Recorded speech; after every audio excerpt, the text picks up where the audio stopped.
kami ditolol-tololkan. Dan itu menurut saya kemarahan terbesar kelas menengah kan itu.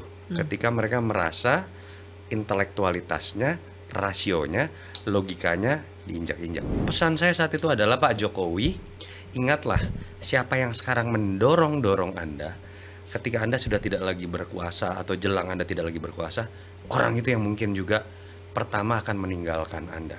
Anda kalau udah nyapres nggak usah turun derajat menjadi seorang cagup gitu ya. Yang saya salahkan adalah partai-partai yang sudah deklarasi dia loh. Itu paling nyakitin loh. Itu kan istilahnya kalau analogi pacaran udah tunangan, tiba-tiba nggak jadi kawin gitu kan. Ini tamparan buat orang seperti Anies Baswedan. Kalau Anda merasa trust diri Anda besar dan Anda tahu ada aturan threshold, Anda masuk partai.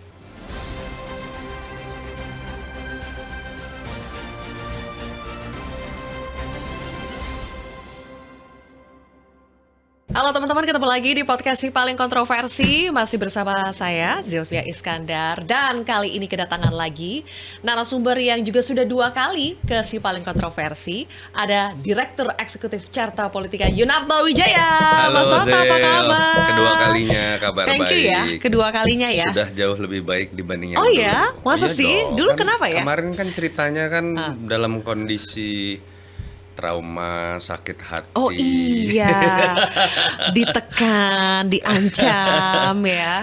Sudah lewat lah karena Sudah lewat ya? ternyata dalam berapa bulan tuh, berarti kita 3 bulan lalu kali Iya. perubahan besar banyak terjadi. Dan Mas Toto makin galak loh di sosial media.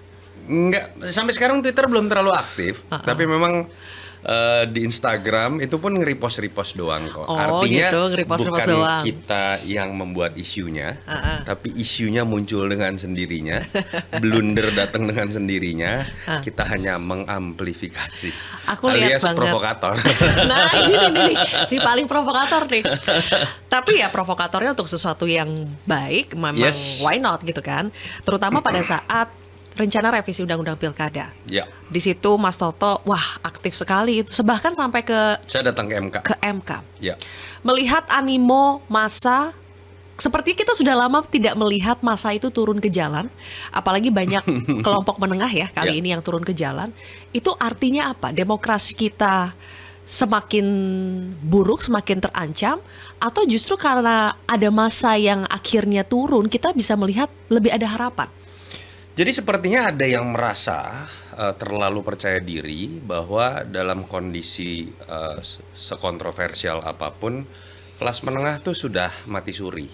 Kenapa? Ada fenomena mereka aktif dan terlalu sibuk dengan jempolnya saja. Jadi kalau sebatas gelombang protes lewat Twitter, lewat TikTok, sepertinya yang sewenang-wenang ini nggak takut gitu ya. Dan yang mengagetkan memang kemarin adalah kita lihat kelas menengah walaupun sebetulnya sudah bisa menyalurkan hanya dengan aktivitasnya di sosmed, tapi kemarin seperti ada sebuah ledakan kemarahan. Kami turun lagi deh, kami datang ke MK deh, kami datang ke Senayan deh, karena isu yang kemarin muncul yang terakumulasi dimulai dari kontroversi pada masa Pilpres, lalu kemudian dengan beberapa lanjutan drama puncaknya revisi Undang-Undang Pilkada, itu masuk pada isu yang nggak harus dimengerti orang politik lagi, sekedar orang politik. Ada satu kata di situ yang kemudian orang katakan serakah. Jadi berlebihan loh. Kita merasa ada yang aneh selama ini, dan ya sudahlah, itu isu elit, itu isu politik. Kita bukan orang politik, kita kerja dagang, kita kerja kantoran, kita kerja di swasta, kita nggak ngerti politik. Tapi kok kayaknya apa yang terjadi belakangan meresahkan banget ya, keterlaluan ya. Kalau kita lihat dalam budaya kantor nggak masuk tuh yang namanya titip-titipan, yang namanya kemudian harus anaknya ini, harus ponakannya ini, harus pamannya siapa. Kemarin yang terjadi itu kan ada 2 isu besar sebetulnya. Kalau teman-teman akademisi, pengamat, dan aktivis berbicara paling penting sebenarnya tentang threshold. Yang terkait dengan bagaimana aturan-aturan yang oleh putusan MK itu memang revolusioner ya, memberikan kesempatan buat lebih banyak pihak dan memotong sebuah rencana, saya sebut aja jahat lah, dari kelompok yang merasa diri koalisinya mayoritas atau besar untuk bisa ngatur-ngatur nih. Di sini saya mau kota kosong, di sana saya mau lawannya calon boneka, di sini saya mau lawannya 2 saja, di sini saya maunya 3. Dan threshold itu sesuatu yang menarik secara politik, terutama secara akademis. Tapi kemarahan publik awam, menurut saya bukan itu. Tapi poin kedua, masalah nepotisme. Nepotismenya siapa ya kita tahu. Ini terkait dengan keluarga presiden, yang kontroversinya sudah muncul pada masa Mas Gibran, ketika kemudian diamini oleh 58% publik. Artinya kan memang publik mengiyakan keputusan yang kontroversial tersebut. Kok yang bungsu juga dipaksakan? Kok melalui proses yang gila-gilaan, nggak lumrah, nggak lazim nih dalam proses politik. Saya pikir pada titik itulah makanya saya menggunakan istilah, sebenarnya hanya nyontek ya dari si komika Abdur pada saat di depan gedung DPR. Mereka mengatakan kami ditolol-tololkan. Dan itu menurut saya kemarahan terbesar kelas menengah karena itu. Ketika mereka merasa intelektualitasnya, rasionya, logikanya diinjak-injak. Tapi kan masih ada saja yang beranggapan bahwa kemarin itu yang turun sebagian besar adalah massa yang bukan pendukung Prabowo Gibran, bukan 58% itu yang turun. Jadi masih ada aroma sakit hati karena kekalahan di Pilpres. Yang jelas kalau kita lihat kemarin tokoh-tokoh yang muncul ya, Ibu Omi misalnya. Apakah dia tokoh politik? Enggak, pasti enggak. Saya mau dituduh berpolitik, ya sudah gitu ya. Misalnya Mbak Bibip, Uceng, ya sudah.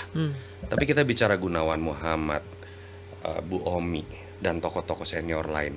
Itu orang yang sebelum bicara mengenai adanya Prabowo lawan Jokowi, sebelum berbicara mengenai cebong versus kampret, apalagi belakangan isunya kemudian menjadi melebar terkait dengan 58% against the others gitu ya.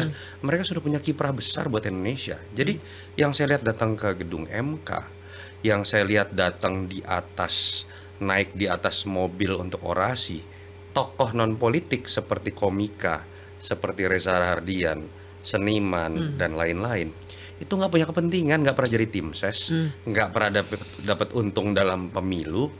Mereka sadar aja ini udah keterlaluan. Dan kita punya sejarah yang kok sepertinya agak berulang. Ketika semua dulu berbicara Pak Harto dalam proses peralihan dari Orde Lama ke Orde Baru, apakah pertumbuhan ekonomi tidak tinggi? 7%. Apakah tidak ada pertumbuhan yang luar biasa secara ekonomi konteks pangan, swasembada pangan?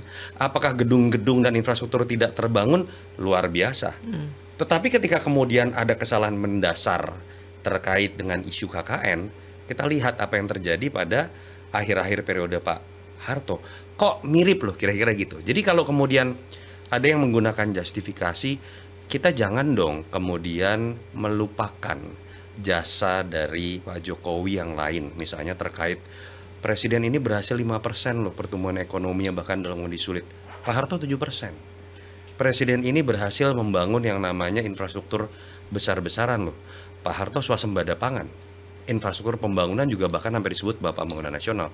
Tapi kan nggak bisa kita menggunakan logika kemudian bahwa ada hal mendasar dalam demokrasi yang dilangkahi dengan cara-cara yang tidak lazim, kemudian kita biarkan begitu saja. Itu yang kenapa saya sebut peristiwa yang berulang kok mirip sekali terjadi. Dan saya sayangkan, kalau saya selalu ngaku, saya pendukung Jokowi. Mungkin sebelum orang-orang yang sekarang teriak-teriak menjilat Jokowi, bisa dicek 2014 belum tentu mereka dukung Jokowi. Mereka masih di belakang layar, bermain aman. Mereka ikutnya pada saat Jokowi sudah nikmat dengan kekuasaan gitu ya, 2019 ke atas. Tapi kemudian yang terjadi kan yaitu tadi, mereka terus-menerus mendorong sesuatu yang sudah kita anggap tidak lazim. Saya anggap harusnya stop, berhenti pada hasil pemilu presiden. Karena sebagai orang yang tidak mendukung majunya Gibran, saya sebagai warga negara juga, penganut asas demokrasi, menyadari pilihan saya kalah. Pilihan saya tidak diamini oleh mayoritas publik. Saya yang harus menerima dan berharap Prabowo Gibran bisa baik ke depan. Belum dilantik, kita sudah melihat pola yang baru dengan tema yang sama, yang tetap masih menjadi bagian dari kritik kita. Dan menurut saya revisi ledakan pada demo kemarin itu hanya sebuah rangkaian dari peristiwa tadi. Apa yang membuat akhirnya undang-undang pilkada, revisi undang-undang pilkada itu dibatalkan? Benarkah karena faktor demo penolakan dari masyarakat, atau yang kita dengar-dengar juga ada semacam instruksi dari Prabowo, entah ini benar atau tidak ya. Mungkin Ya. Mas Toto lebih tahu nih jawaban, ada tidak unsur politiknya di mana memang Pak Prabowo masuk di situ intervensi sehingga akhirnya tidak terjadi quorum pada saat harusnya rapat itu. Ya. Apakah memang betul ada itu? Kalau kita lihat timelinenya ya, ini teknis ya. Itu kan rapat dari paripurna harusnya sekitar jam 10. Artinya kan sudah bisa terlihat tuh quorum atau tidak sekitar jam setengah 10 atau jam 10.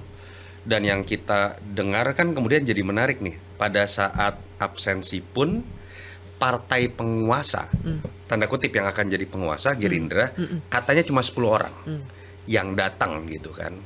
Padahal yang menarik adalah demo besar itu baru terjadi jam 1 jam 2 ke atas. Pertama yang bisa kita simpulkan adalah ini bukan karena mereka melihat demo besar. Karena demonya saat itu masih kecil banget. Bahkan saya juga sempat deg-degan nih, jangan-jangan emang orang cuma di Twitter atau di IG atau di TikTok aja rame gitu ya. Artinya bisa disimpulkan pertama, ini bukan karena ketakutan terhadap demo besar. Karena demo besar itu baru terjadi jam 1 atau jam 2 ke atas. Fenomena kedua yang menarik adalah partai penguasa yang harus jadi ketua kelas mengumpulkan quorum, Ya, kemudian hanya 10 orang. ya. Artinya kita di situ kemudian mulai bisa menyimpulkan atau minimal berhipotesa lah bahwa ketua kelasnya partai penguasa itu sepertinya memberikan instruksi untuk tidak datang dan kemudian berbuah pada yang namanya tidak quorum, dan itu bisa menjadi alasan yang cukup kuat untuk tidak melanjutkan. Apa yang bisa diartikan di situ kan jadi menarik ya. Iya. Pertama adalah kalau kita mau berpikir mengenai spekulasi awal, intelijennya Prabowo jago misalnya ya. Misal Pak Prabowo misalnya punya intelijen yang mengatakan bahwa ini akan membesar Pak siang-siang, dan ini akan berbahaya buat Bapak sebelum dilantik terjadi sebuah goncangan positioning politik, wibawaan politik presiden terpilih loh. Yang kedua, mungkin juga spekulasi bahwa operator nih yang ngurusin balik, kan galak banget nih balik nih, dihajar semua dalam waktu 7 jam dan lain-lain. Jangan-jangan operatornya tidak koordinasinya dengan Prabowo, koordinasinya jangan-jangan dengan penguasa yang lain. Nah, penguasa yang lain mohon artikan saja, karena kalau kita bicara dari si keuntungan ya, kan ada dua isu kontroversial. Satu threshold, kedua mengadopsi keputusan MA bukan MK yang memungkinkan salah satunya Kaisang maju. Ya. Apakah Prabowo diuntungkan dengan Kaisang maju? Kan enggak. Siapa yang diuntungkan? Ya tadi nyambung dengan asumsi yang tadi lagi. Sebut namanya kenapa sih? Kalau disebut nama kecilnya apa nama ininya nih? Oke. Jadi wajar ya kalau muncul hipotesa di situ Pak Prabowo merasa terganggu dengan potensi yang mungkin akan mengganggu, ini belum dilantik tapi sudah ada penolakan seperti ini. Jadi wajar ya kalau muncul hipotesa, siapa tahu jangan-jangan memang Pak Prabowo yang menginstruksikan bahwa jangan sampai diputuskan revisi Undang-Undang Pilkada itu. Saya percaya dari sisi kepentingan Prabowo untuk menjaga trust publik menjelang masa pelantikan 20 Oktober, Prabowo harusnya menjadi orang yang paling berkepentingan menjaga kondusivitas stabilitas politik, menjaga kewibawaan dari pemerintah dan elit-elit di sekitar pemerintah sebelum pelantikan.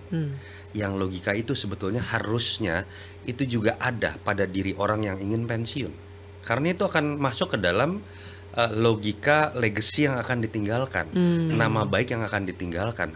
Tapi itu yang saya sayangkan sebagai mantan pendukung Jokowi tadi, dalam 2 bulan terakhir sesuatu yang tadi diagung-agungkan oleh sebagian penjilatnya lah saya katakan ya, bahwa ini teriakan orang sakit hati, ternyata kepuasan publik masih 70% dan lain-lain, kepleset dalam 2 bulan. Dan itu kemudian betul-betul menyerang keluarga Pak Jokowi. Saya tidak senang, saya sedih. Karena saya tahu Pak Jokowi orang yang membangun sesuatu dari bawah, dari yang namanya wali kota, dari yang namanya gubernur. Itu gak gampang loh. Dia tidak punya kekuatan backingan dari manapun, dan dia bisa membangun seperti nama baik sebesar ini sebelum semua kontroversi ini. Dan kemudian revisi Undang-Undang Pilkada apakah menyerang Prabowo? Tidak. Apakah menyerang yang namanya Kim Plus? Ya, tapi sebagian. Tapi ledakan terbesar itu terjadi pada keluarga Jokowi. Ketika kita lihat hashtag terkait bahkan sampai urusan pribadi dari Jokowi. Makanya kemarin pada saat, saya ingat banget Zilvia, pada saat pertama kali kita podcast, Sylvia kan bilang, pesan apa buat Pak Jokowi?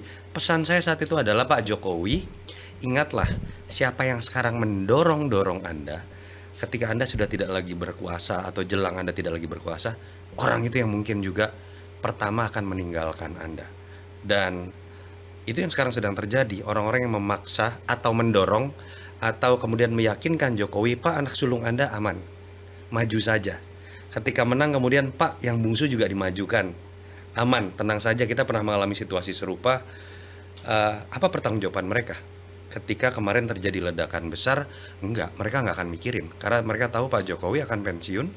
Yang mereka pikirin adalah bagaimana menjilat lagi presiden yang baru, supaya tetap dapat bisnis, tetap dapat komisaris, tetap dapat kerjaan, kira-kira kayak gitu. Ada dampak akibat dibatalkannya revisi undang-undang pilkada itu, Mas Toto, karena orang juga akhirnya mulai berspekulasi. Ada isu hubungan Presiden Jokowi dengan Prabowo sudah mulai renggang, retak, karena terlihat dari perbedaan tadi dalam revisi undang-undang pilkada. Yang dispekulasikan itu ada intervensi Pak Prabowo. Sementara kan orang melihat sebagian sebenarnya maunya Pak Jokowi itu dilakukan revisi, begitu kan? Nah, apakah itu hanya sekedar isu karena ada yang mau mengadu domba Jokowi dengan Prabowo, atau memang ada logika dasarnya kenapa sampai muncul isu keretakan itu juga? Pertama, kalau saya meyakini ya, Prabowo betul sesuai dengan anggapan orang-orang, dia orang yang tahu berterima kasih. Ya.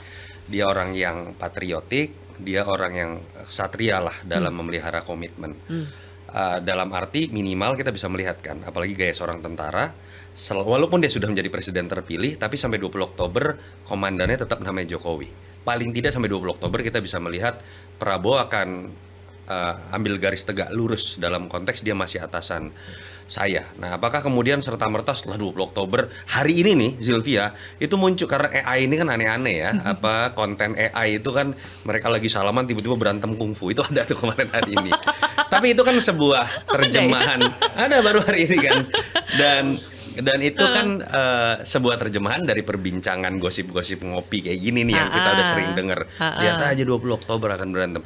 Saya meyakini tidak. Prabowo, artinya kita melihat berarti Prabowo cuma pura-pura dong. Atau kemudian dia cuma disetting sampai 20 Oktober habis itu wah gitu kan. Enggak juga. Saya meyakini Prabowo orang yang tahu berterima kasih. Dia jauh lebih punya kepolosan berpolitik dibanding Jokowi kalau kita mau bandingkan dua orang ini ya.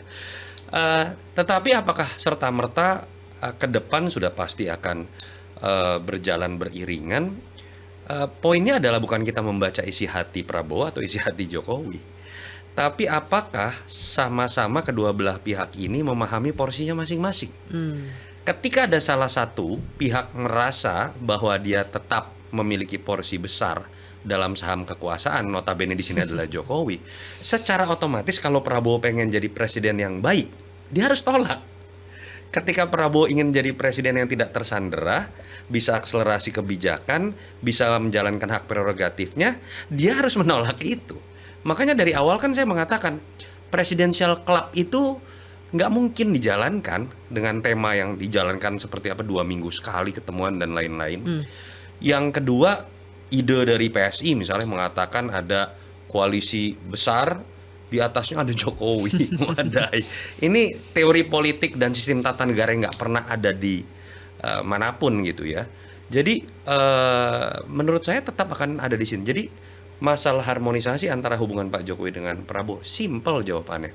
Selama Pak Jokowi bisa memposisikan diri sebagai mantan presiden, sehebat apapun beliau, siapapun presidennya, kalau udah jadi mantan, dia tidak punya saham apapun. 0% secara tata negara. Ini kan masih enak, Pak Jokowi udah nitipin anaknya kira-kira punya saham gitu ya sebagai wakil. Ketika dia bisa memahami ini dengan benar, mereka akan harmonis. Tapi ketika dia masih punya imajinasi yang didorong-dorong oleh tadi sekelilingnya, termasuk sebagian penjilat yang masih pengen dapat jatah kursi ini, kursi itu, pada poin itulah menurut saya seorang Prabowo akan bertindak dengan benar, dan tindakan yang benar itu akan menyakitkan Jokowi dan sekelilingnya. Intinya Mas Toto pengen bilang bisa harmonis, asal tahu diri gitu ya? dari pihak mantan.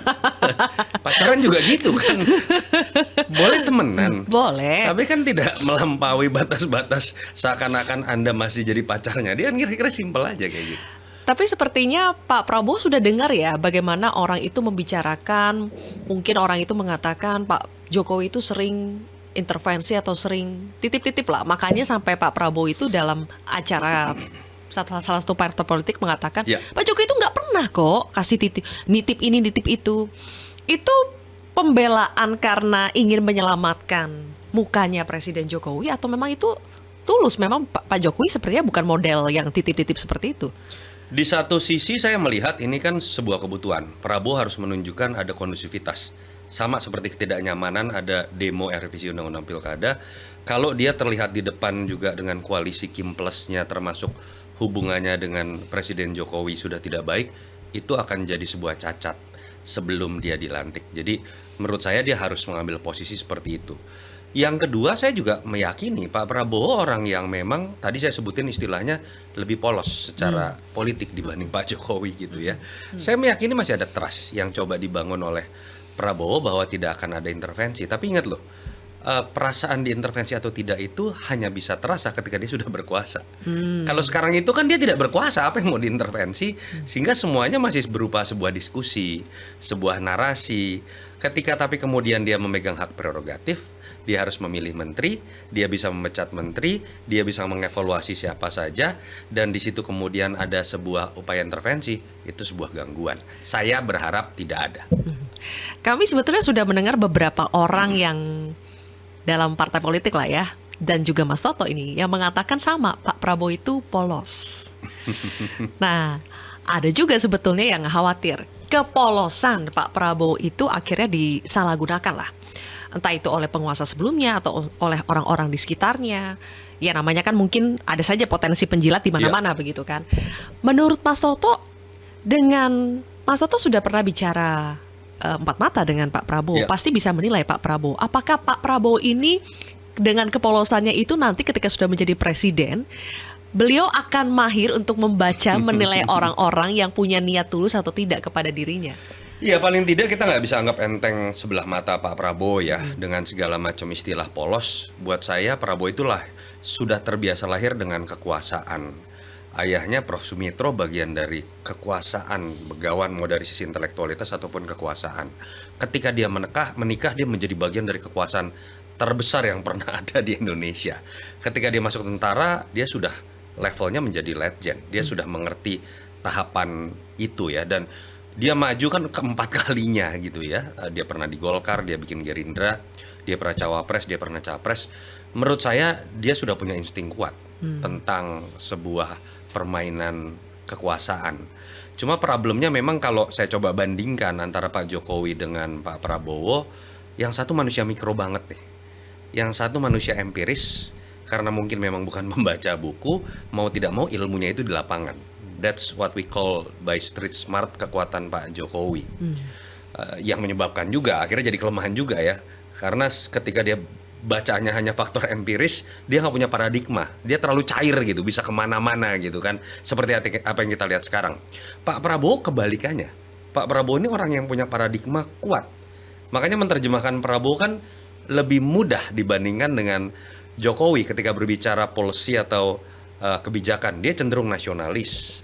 Dia cenderung akan berbicara mengenai hal-hal besar terkait dengan pangan, pertahanan, keamanan misalnya gitu kan. Pak Jokowi kan betul-betul elastis gitu ya.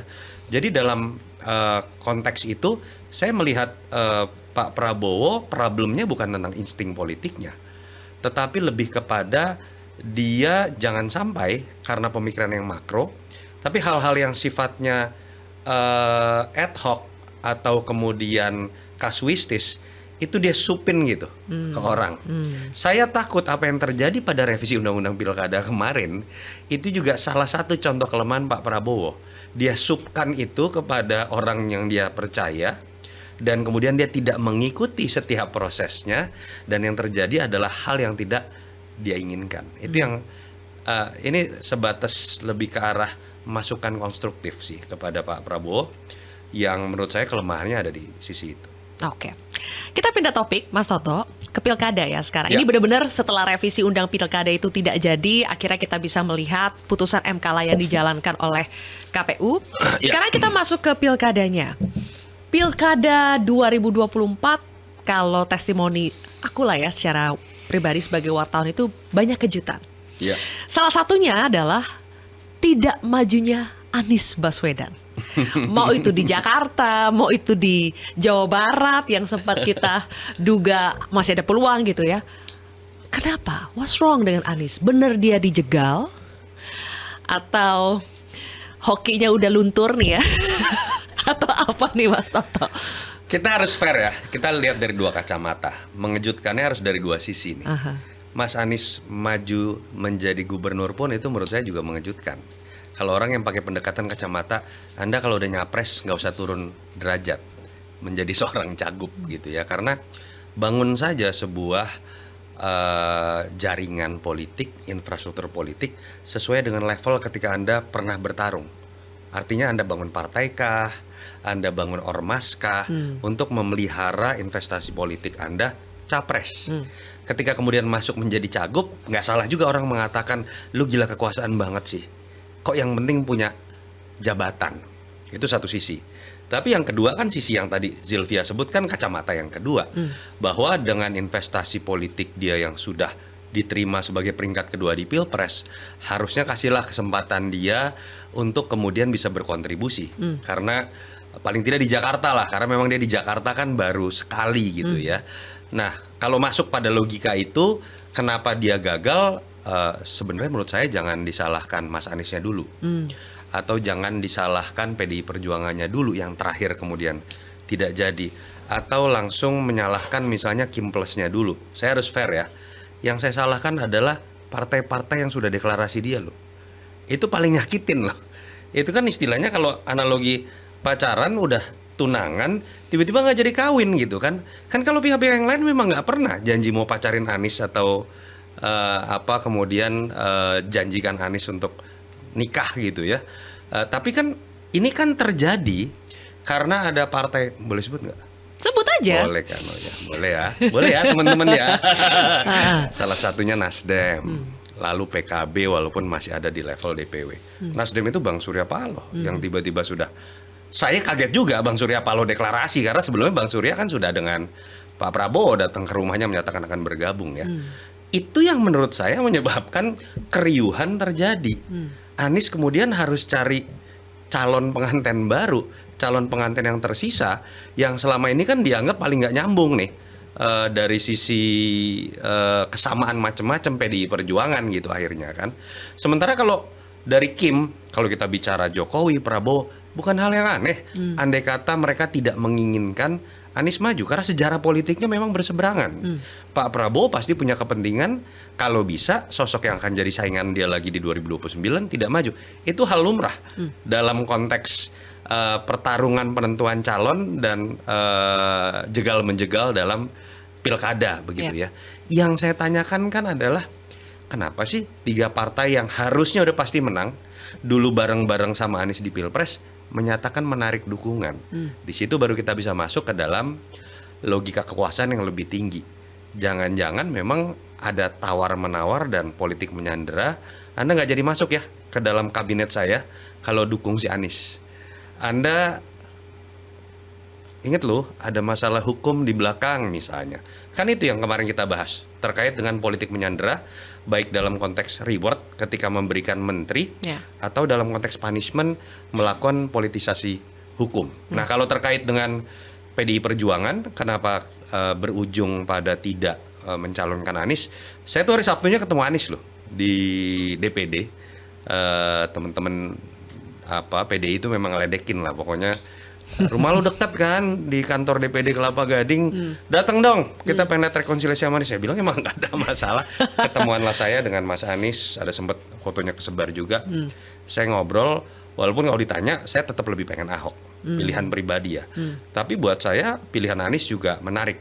Tapi saya dari awal sudah mengatakan, kalau nggak salah di acaranya Zilvia pada saat malam-malam di Metro, kontroversi, saya mengatakan jangan kaget kalau Ibu Mega akan menggunakan logika yang berbeda dengan logika market walaupun kemudian potensi kalahnya menjadi besar. Mhm. Dan kenapa Bu Mega mengambil risiko itu? Kalau kalau Bu Mega kalau nggak gitu bukan Ibu Mega. Menurut saya malah aneh kalau Ibu Mega tuh based on survei gitu ya, based on Elektabilitas. elektabilitas, baca big data monitoring, mana yang paling disukai market. Enggak. Ibu Mega ini kan ya tipikal yang memang lebih percaya dengan intuisinya dan faktor-faktor yang terkait dengan kesamaan nilai terhadap partai. Menurut saya itu jauh lebih berpengaruh. Kedua, hal empirisnya lah. Kan kita tahu Ibu Mega itu dekat-dekatnya banget sama Ahok kalau kita lihat dalam beberapa peristiwa politik belakangan ya, terutama di internal PDI Perjuangan.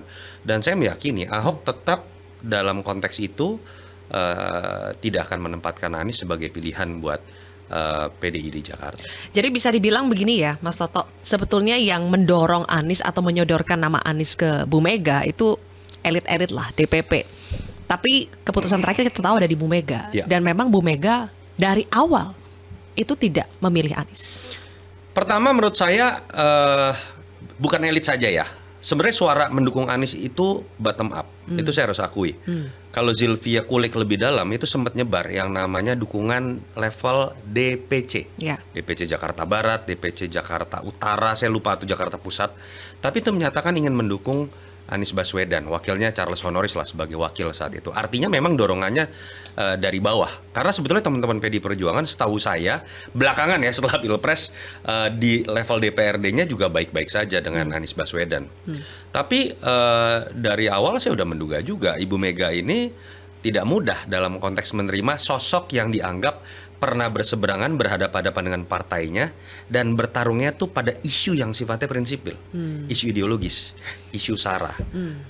Teknis yang menurut saya juga menjadi kesalahan adalah saya nggak yakin tuh Senin atau Selasa itu ya pada saat yang ditunggu-tunggu wartawan sudah ngumpul di DPP Senin. Saya kan orang udah nunggu nih tinggal diumumkan. Padahal teman-teman wartawan dan kader PDI Perjuangan juga udah tahu belum pernah ada loh pertemuan empat mata Ibu Mega dengan Anies. Ya. Buat saya itu technically nggak masuk akal langsung diumumkan begitu saja, apalagi untuk level Gubernur DKI. Jadi pada saat tiba-tiba pagi saya keluar lihat berita sudah cium tangan ibunya Mas Anies, lalu kemudian sudah pakai batik merah dan seakan-akan langsung akan diumumkan, saya ngeliat ada yang salah. Minimal ini akan dipending karena SOP-nya pasti Ibu Mega orang yang sangat mengutamakan intuisi, setahu saya itu harus ngobrol dulu dong empat mata, baru proses selanjutnya kemudian apabila berasa chemistry-nya baru akan diumumkan. Dan betul tidak ketika ada media yang mengatakan bahwa faktor Ahok itu juga yang akhirnya membuat Anies tidak dipilih oleh Bu Mega. Ahok meminta langsung kepada Bu Mega. Bahkan semi mengancam ya, kalau betul Anies yang dimajukan, saya serahkan ke TA nih. Yang saya dengar sih tidak ada sampai mengancam. Karena Ibu Mega ini mau Ahok yang teriak-teriak juga kalau ngancem, saya yakin Ibu Mega lebih keras lagi ya. Tapi ada pembicaraan saat pagi itu yang saya dengar, iya 2 jam, 3 jam sebelum jam 1 proses pengumuman, setahu saya Ahok memang dipanggil dan saya meyakini ada perbincangan di situ. Tapi kalau berspekulasi apakah kemungkinan ada statement dari Ahok bahwa dia akan keluar dari PDI Perjuangan apabila mendukung Anies, mungkin ya, spekulasi ya, saya nggak mau sok tahu. Tapi atas dasar apa ya, simple, karena berarti buat Ahok kita udah nggak sejalan dalam konteks spektrum ideologi yang selama ini dibanggakan oleh PDI Perjuangan. Dan kenapa ya, saya lumrah Ahok punya subjektivitas paling besar karena dia mungkin merasa dirinya adalah korban dari pertarungan yang berbau sara saat itu. Ya, oke. Kembali lagi sedikit Mas Toto, karena kami juga mewawancarai Anies dan ditanyakan juga, ada keluar juga pertanyaan pada saat itu, bagaimana respon Anies ketika partai-partai yang awalnya mengusung dia di Pilpres kemudian sempat memberikan lampu hijau untuk mengusung kembali di Pilgub Jakarta, itu akhirnya tidak jadi mengusung. Dan tone yang disampaikan oleh Anies Baswedan kali ini yang kami tangkap adalah terasa sudah lebih bisa memahami. Bahkan muncul statement dari Anies bahwa Dia tahu bagaimana sulitnya Partai Nasdem terutama pada saat Pilpres itu. Banyak sekali masalah yang dihadapi, tapi Pak Surya tidak bergeming. Itu yang disampaikan oleh Mas Anies. Jadi semacam sudah tahu Mas Anies dengan risiko-risiko gini dan kesulitan yang dihadapi oleh partai-partai. Itu yang Anda baca demikian tidak, Mas Toto, bahwa Anies itu tahu bahwa partai-partai ini dalam tanda kutip terkendala, tersandra, dan bukannya tidak mau mendukung dia. Iya, kalau kita lihat tanpa Mas Anies pun kan kita tahu bahwa logika dalam permainan kekuasaan, terutama terkait dengan jabatan menteri, menjelang pelantikan, partai kemudian demi mendapatkan menteri bersedia mengorbankan hal yang lain. Buat saya itu sudah bisa menjadi sebuah logika politik. Ketika kita tahu Anies ini dianggap tidak nyaman buat Prabowo dengan Jokowi dalam konteks masa depan politik termasuk 2029, partai-partai yang ingin masuk dalam koalisi Prabowo Gibran ya tentu saja logikanya, lu jangan dukung ya orang-orang yang kita nggak mau, kira-kira gitu kan. Dan mungkin di situ bukan hanya ada nama Anies saja, mungkin aja ada nama-nama yang lain gitu ya. Jadi yang buat saya mengagetkan malah dalam konteks misalnya Nasdem adalah bukan ketika Nasdem menarik dukungan. Ketika Nasdem berani sebelumnya deklarasi Anies, itu saya kaget karena saya tahu udah akan masuk gitu ya dalam koalisinya Prabowo Gibran dalam pertemuan antara Bang Surya dengan Pak Prabowo. Itu yang menurut saya malah mengagetkan. Tapi memang jadi sebuah catatan. Kita lihat dari dua kacamata lagi. Di satu sisi ada yang mengatakan bahwa partai-partai ini membentuk sebuah oligarki dan dengan mudahnya menendang orang-orang yang kemudian sebenarnya disukai oleh publik, punya trust publik besar seperti katakanlah Anies Baswedan, karena kemudian mereka yang menentukan prasyarat threshold tadi, mereka dengan mudahnya menendang. Kan kira-kira itu yang membuat Anies terlihat terzolimi tanda kutip gitu ya. Tapi orang-orang seperti Fahri Hamzah kan juga melihat pada kacamata yang berbeda. Ini tamparan buat orang seperti Anies Baswedan. Kalau Anda merasa trust diri Anda besar dan Anda tahu ada aturan threshold yang menempatkan posisi partai menjadi sangat penting dalam pencalonan, Anda masuk partai. Atau kalau Anda tidak nyaman dengan partai manapun, Anda bangun partai. Makanya menurut saya jadi hal yang menarik tuh ketika isunya lompat kepada isu sudah saatnya buat Mas Anies bangun partai. Menurut saya itu solusi yang paling baik ketika ada perdebatan ayam atau telur itu nggak pernah selesai. Ada yang mengatakan Anies oportunis, manfaatin partai-partai kita doang. Di selain ada yang mengatakan oligarki lu, kenapa orang bagus nggak dicalonkan. Menurut saya dengan nama besar Anies dan beliau menyadari itu, ya sudah, ini momen paling tepat untuk membangun partai sendiri. Oke. Tapi Mas Toto, apa sih yang paling membuat Anies itu dalam tanda kutip dijegal ya? Benar tidak? Terutama kalau dari kacamata Pak Prabowo, skor 11 dari 100 itu puncaknya. Diinget-inget terus ya. Iya, karena di-mention terus kan sama Pak Prabowo di berbagai kesempatan. Seperti itu membekas sekali. Benar tidak itu di mata Pak Prabowo itu penghalang terbesar Anies? Buat saya Pak Prabowo kita nggak bisa lihat hubungannya dengan Mas Anies hanya sebatas pada momen debat Pilpres. Kita harus ingat juga Pak Prabowo yang memajukan Anies pada saat 2017 gitu ya. Karena mungkin di situ beliau merasa ada sebuah hutang budi dan Mas Anies harus mengakui tanpa sebuah komando dari Prabowo untuk mendukung Anies, dia tidak akan pernah menjadi gubernur DKI. Dan itu juga yang saya harus akui, apakah jasa Prabowo tidak besar terhadap orang lain seperti Jokowi tanpa persetujuan Prabowo dengan Ibu Mega saat itu, yang namanya Jokowi nggak jadi gubernur juga, nggak ada tuh cerita tentang menjadi presiden Mulyono dan lain-lain gitu misalnya ya. Tapi mungkin itu juga yang membuat subjektivitas dari Pak Prabowo menjadi lebih besar ketika kemudian ada pertarungan keras, apalagi sindirannya terasa personal, mungkin lebih terasa buat dia di dalam hati ya. Orang-orang yang bisa membuat dia lebih sensitif adalah orang-orang yang pernah dia dorong. Salah satunya Anies, termasuk Ahok. Kalau Ahok kemarin jadi lawannya juga di Capres, saya yakin lebih sadis lagi mulutnya tuh kalau debat gitu ya dibanding Anies.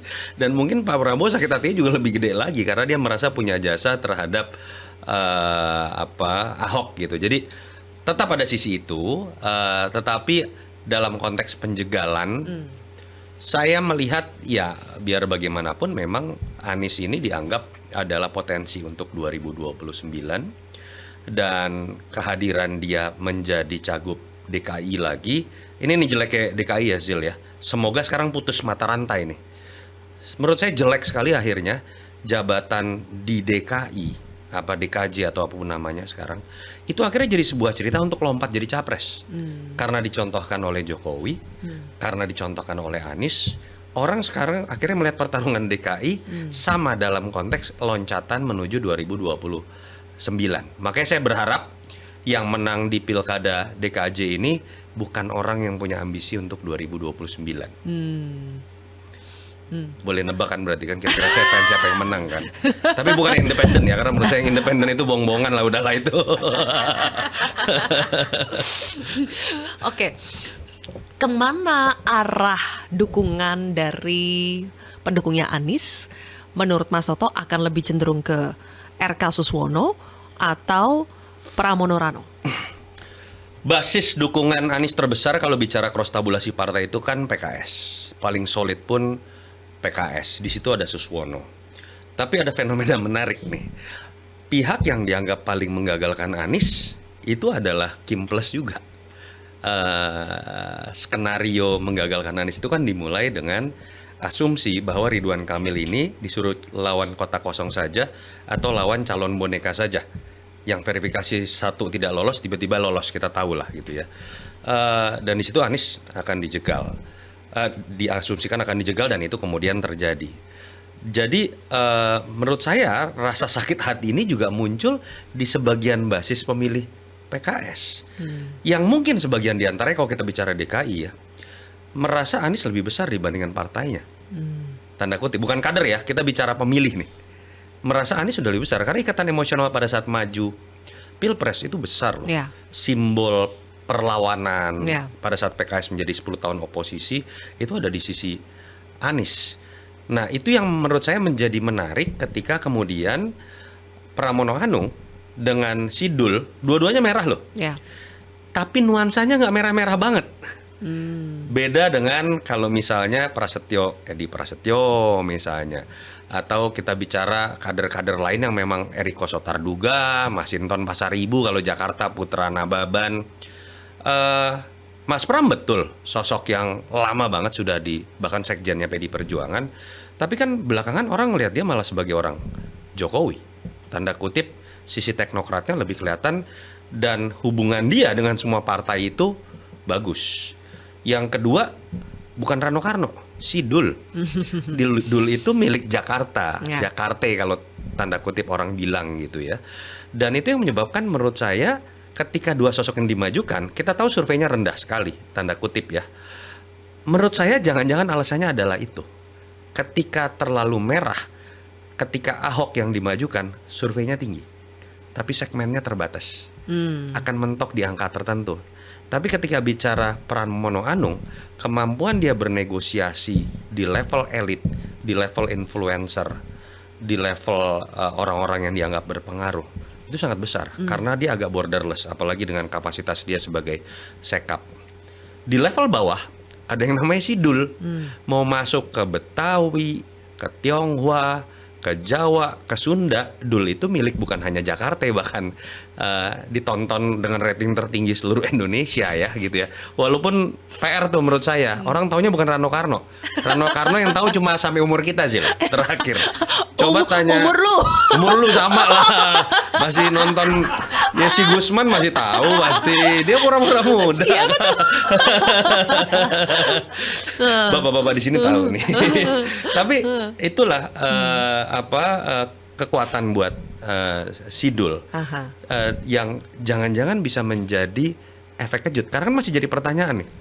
Ketika niatan awalnya memajukan RK dengan 15 atau 16 partai itu melawannya calon boneka atau kota kosong, artinya jangan-jangan Kim Plus belum pernah berpikir serius untuk bertarung. Belum pernah berpikir mengenai membangun logistik dengan serius. Bagaimana berpikir mengenai membangun jejaring secara serius. Karena ketika skenario awalnya adalah melawan kota kosong atau calon boneka, tinggal suruh Ridwan Kamil atau Kang Emil keliling-keliling, harusnya hampir pasti menang. Itu yang jadi pertanyaan sekarang. Beneran niat nggak? Makanya saya kasihan dengan Kang Emil, yang dari awal saya selalu mengatakan Kang Emil maju saja di Jawa Barat. Sudah pasti, jangan karena tiba-tiba ada keinginan dari kelompok yang merasa lebih berkuasa dibanding partai yang lain, Anda dikorbankan. Dan ketika kemudian dijanjikan lawannya enteng, lawannya kita yang setting juga, dan ternyata kan ada sesuatu yang tidak terduga, korbannya Kang Emil sendiri.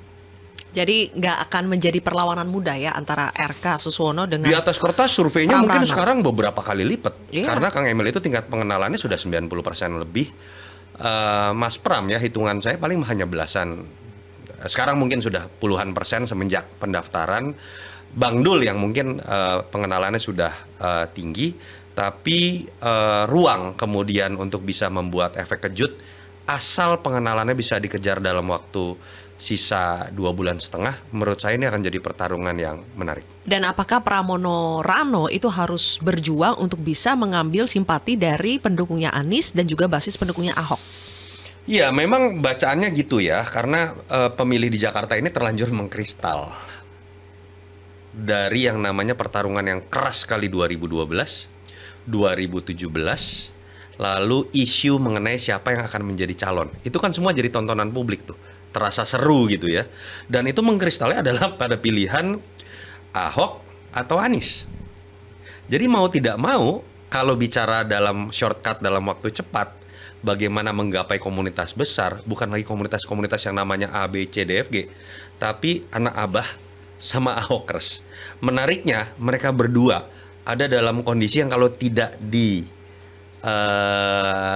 dekati dengan cara yang benar, dengan sebuah seni yang baik, mereka ini zero sum game. Kalau terlalu kelihatan dekat dengan Abah, Ahokers bisa marah. Kalau terlalu kelihatan dekat sama Ahok, anak Abah bisa bilang kami memang dipinggirkan. Jadi saran saya, masuk saja pada konteks nilai-nilai yang akan dijadikan program yang ada pada diri Anies, yang ada pada legasi Ahok. Ketika bicara transportasi, legasi Anies salah satunya Jaklingko. Ayo punya komitmen nggak yang namanya Pramdul untuk meneruskan Jaklingko, bahkan bisa bicara pada level yang lebih baik. Bicara mengenai Ahok, hidupkan kembali pasukan oranye, biru, posko pengaduan, transparansi anggaran. Itu yang dianggap hilang misalnya di zaman Anies misalnya. Bisa nggak mereka fokus ke situ? Dan seperti yang kita lihat, jangan sampai cuma datang masing-masing cagup ya, Kang Emil, Pram dan Dul gitu misalnya, datang ke Foke, datang ke Bang Yos, datang ke Anies, datang ke Ahok. Apa? Deal apa, program apa, legacy Anda, saya pastikan akan jalan.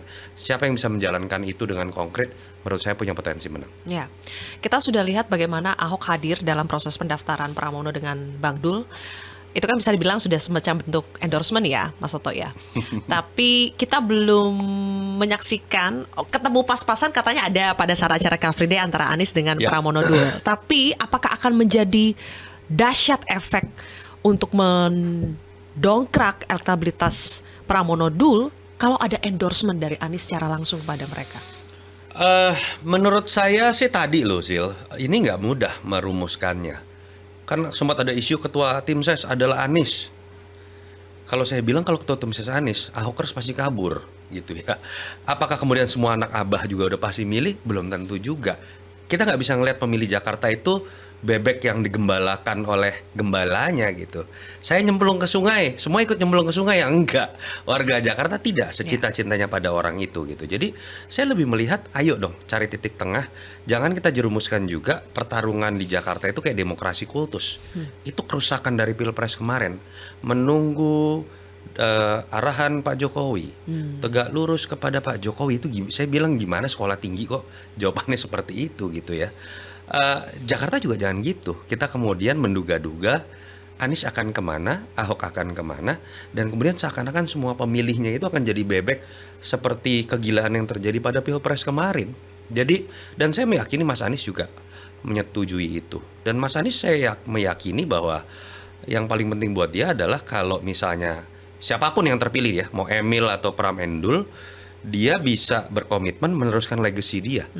Dan itu akan jadi sebuah investasi nama baik buat Anies, andai kata dia masih mau nyapres atau berpolitik menuju 2029. Karena ketika Anies juga saat ini masuk ke dalam salah satu pilihan, saya meyakini orang seperti Anies nggak mau Karena itu akan membatasi segmen dia juga ketika dia masih butuh waktu kerja 4 tahun ke depan nih untuk membangun investasi politik baru. Jadi terkaan saya, Anies nggak akan ngendorse siapapun, tapi bahasa tubuhnya mungkin nanti akan kelihatan kepada salah satu calon mungkin. Jadi kita harus melihat bahasa tubuhnya ya. Kalau ditanya kemana, jawabannya simpel. Dia akan lebih mungkin mengendorse, kalau iya pun gitu ya, sosok yang andai kata menang jadi gubernur DKI pun, tapi nggak akan jadi saingan dia di 2029. Tapi intuisi atau hipotesa Mas Toto, Anies bikin partai, bakal bikin partai. Gini Zil, di atas kertas iya dia akan bikin partai. Problemnya, prakteknya, kalau nggak punya duit triliunan kita nggak bisa bikin partai.